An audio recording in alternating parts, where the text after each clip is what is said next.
can call your insurance company in the morning. Oh, insurance. Right. Miss Girl, you don't have insurance? Don't start with me, Pam, okay? Okay, but be clear, he said it started in the back. It was not the curly. Pam! It's fine. Okay, well, like I said, I'm glad you ain't dead. Are you sure you're okay? I'm fine. Fine, okay? Really? Yeah, so I'm not really a big fan of the fact that Karen didn't have the salon insured, because last season when Pam opened the shop and she noticed that one of the curlers were still on, but then Karen came in right as she cut them off and scolded her for it, Pam was like, damn, she was like, damn, Pam, you almost burned up the salon. This is my life. This is all I have, Pam. You got it insured. And apparently that is not the case. Now, some people blamed it. I saw this on Twitter. Now, in season 1, this was the only time this was mentioned, but apparently Andy was the one that put up the money in order for Karen to start her own salon in the first place. And then from there, it was kind of established that, you know, Karen would pay her back, you know, as business, you know, continued to go well. So kind of like, you know, a monthly installment. I don't know the full details, but that's pretty much how I saw it. Well, that's pretty much how I thought things were set up based off the way they casually talked about it. Some people are like, well, damn, Andy got her that place but didn't get it insured. I'm guessing, and look, I'm only assuming because a lot of this stuff happened in off-screen land, or in this case, prior to the events of Sistas Season 1, Episode 1.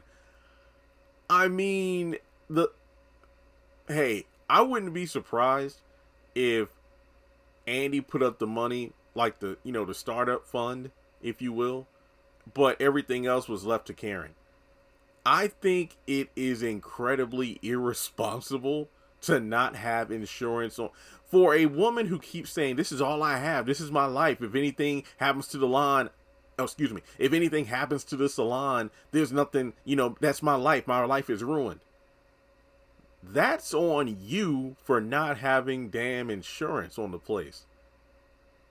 That's ridiculous. Now I know, because I didn't catch it the first time, but I watched the scene. But then after rewatching it, now I'm like, oh, so that's why Zach is like, oh, don't worry, I'll help you rebuild this place. And I'm like, wow. Yeah, I mean, look, don't get me wrong. Pam messed up, even though the fire wasn't her fault. She was the one that left curlers on for the second time. But I'm looking at Karen with the side eye, because, okay, so I thought it was stupid that you left Pam in charge in the first place.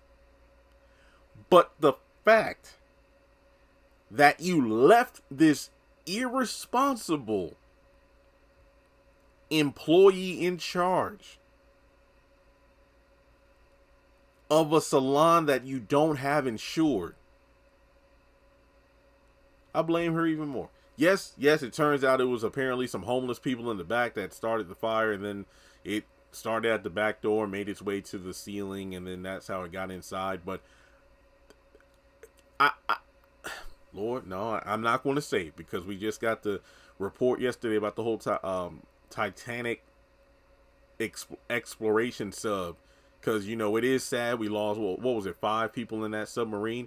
But the more I learned about the story in terms of how rickety that little submarine was, with no real experiments or testing experiments to make sure the damn thing was properly working before people jumped inside to try to go down there, it's hard to feel sympathy, because it's like, you should have known better.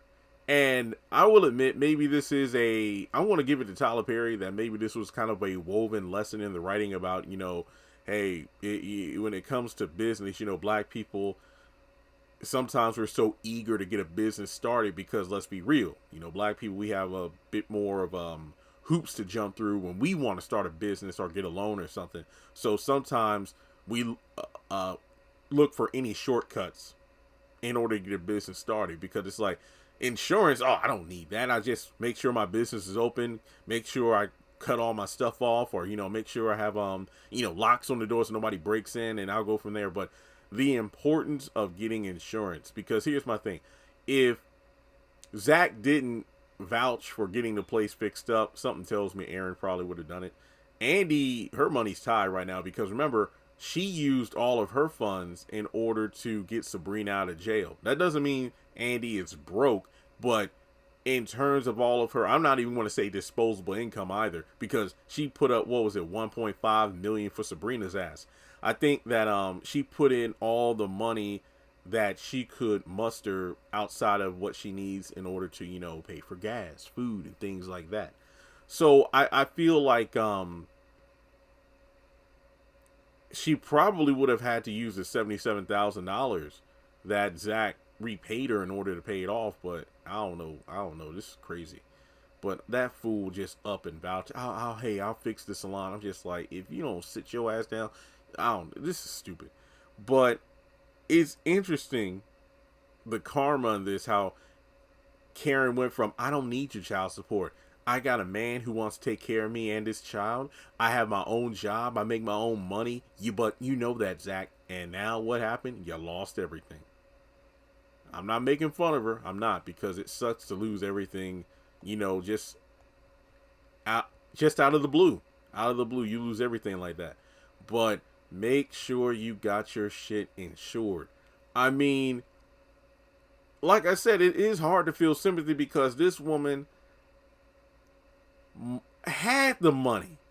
Even if you don't even count the 77 grand Zach gave her, she was making decent money. The only time we saw her kind of struggling was when what's his name, Isaiah or somebody, the former employee at the shop, took all of her customers away. That was the only time that we saw that Karen was in some financial bind. So yeah, to not have insurance, I feel, is just stupid. It really is stupid. And even more so to not be insured and then leave an incompetent person like Pam in charge, knowing your shit's probably going to burn down, even though it wasn't her fault. But hell, the second time without cutting the curlers off, it was going to happen eventually. So let me know your thoughts in the comment section below. How do you feel about Karen not having her place insured?